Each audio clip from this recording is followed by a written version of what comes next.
latest record, Moline, was recorded in your home city and your own studio in Cincinnati, as well as your brother's studio. I mean, you got to really, kind of alter the tracks and take your time with them. How valuable was it to kind of like let them, just sort of marinate and just come to life naturally? I mean, there's pluses and minuses to working that way. On a practical level, it's just a lot more affordable to work that way. I mean, you gotta buy some equipment, but we've acquired so many things over the years that it didn't take it wasn't too crazy to set up studios and stuff. So we did that, and there's pluses and minuses, man. Like, it takes a lot longer to make something, but yeah, you get it a little more like what you might want it like. You have time to tweak things.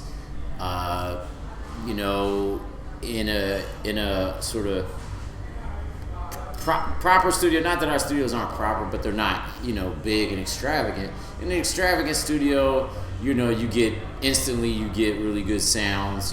Just going through really great gear. I mean, we have some good gear too, but not like that. And then so there's that, and then there's like that like the rush of like working quickly, that can be cool. But yeah, we were able to sculpt Moline to be what it is, and I think that's why it turned out the way it did, and for better or for worse, it's the record it is because of how it was made, and the next one, I really can't say how we're gonna make it, but it'll be what it is. You did this record on the cheap, like how it used to be. I mean, Mumps was more of an exhausting, kind of more challenging process. Was that something that was, was that approach, did that allow you to excel more so? They're just different. I think Moline, I would say, has more of a, I don't want to say lo-fi quality, but to an extent, it has a little bit of that. Like, we did about half the songs we started on, tape, 8 tracks, like not like a 2-inch tape, but more like half-inch tape, or quarter-inch tape. So, it has some of that homemade feel.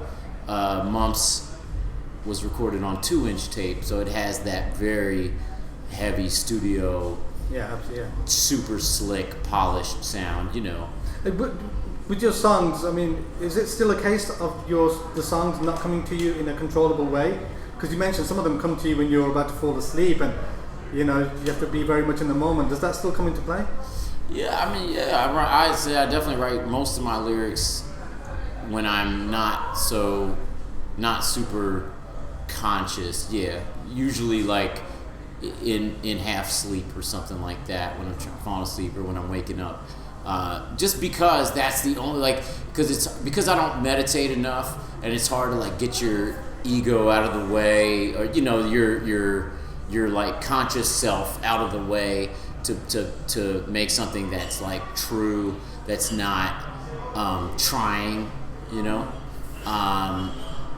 so those are the lyrics that the poems or whatever that I accept more, that are like, feel like, okay, they make the cut. I write a lot of stuff that doesn't make the cut. With this record, there's definitely a sense of resilience, a joyfulness, and kind of like rejuvenated. I mean, even the artwork with the hands standing up, you've kind of compared it to, Hulk Hogan when he, kind of hulks up. I mean, that's what it signifies to you. I mean, yeah. No, I think the album's definitely more positive than previous albums that I've worked on, and it has just a more sort of half full approach to my own existence and what I see around me too. Is that why you included like a great speaker like Ram Dass on there? To like incorporate more of that joyful and positive kind of vibe. I think using Ram Dass or Sharon Salzberg or whoever else is on there, like it's a bit, for me, an incorporation of other parts of my life that I was working on during the process of working on the music of the album. It's sort of like seeped over from my personal life, my spiritual life, my physical health, all that stuff. I wanted to get that stuff in there a little bit because for me, albums really are a representation of the time during which I was working on them. If that makes sense to you, they really. Like a snapshot. A snapshot. I should be able to go back and listen to Moheleen like, in 20 years and sort of remember what I was going through during that time. Even in my personal life, not just in my work life, music life, So, I like to get that stuff in there. On the road, you cook for yourself everywhere. Yeah. I mean, health is really important to you. Yeah.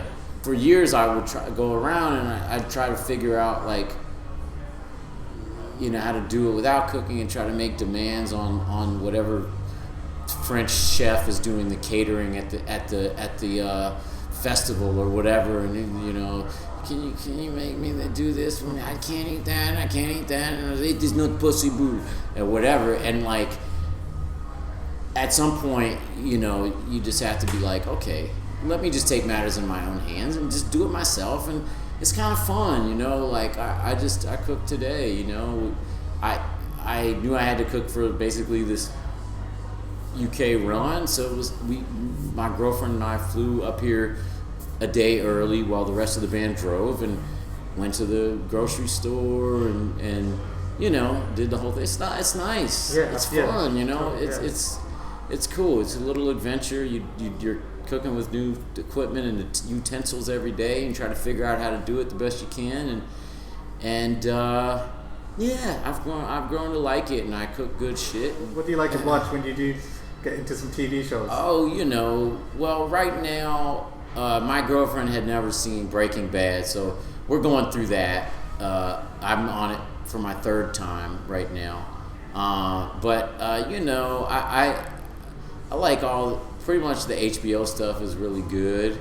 Of course, I'm looking forward to the new Game of Thrones stuff. And I haven't watched those Twin Peakses yet, but I'm looking forward to that when I get home. And there's so many good TV series. That said, I do often find myself in that conundrum that many of us in the what do you call the 2010s to the 2020s? The teens.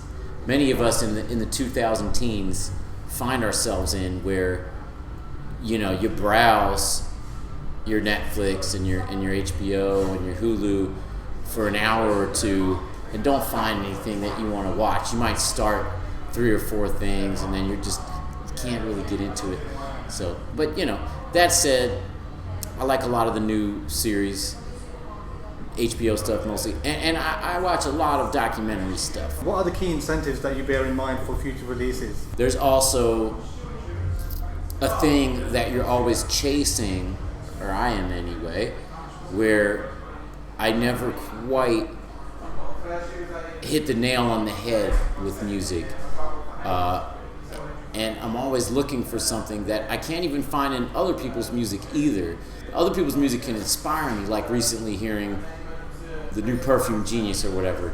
Like listening to that, I'm just like, oh man, fuck, I gotta do some work. I gotta work on my next thing. You know what I mean? Like, but there's also something that I never hear in anyone else's music, which is like my future music or something that I haven't made yet, but it's somehow just boiling in there, simmering in there slowly and trying to come to fullness.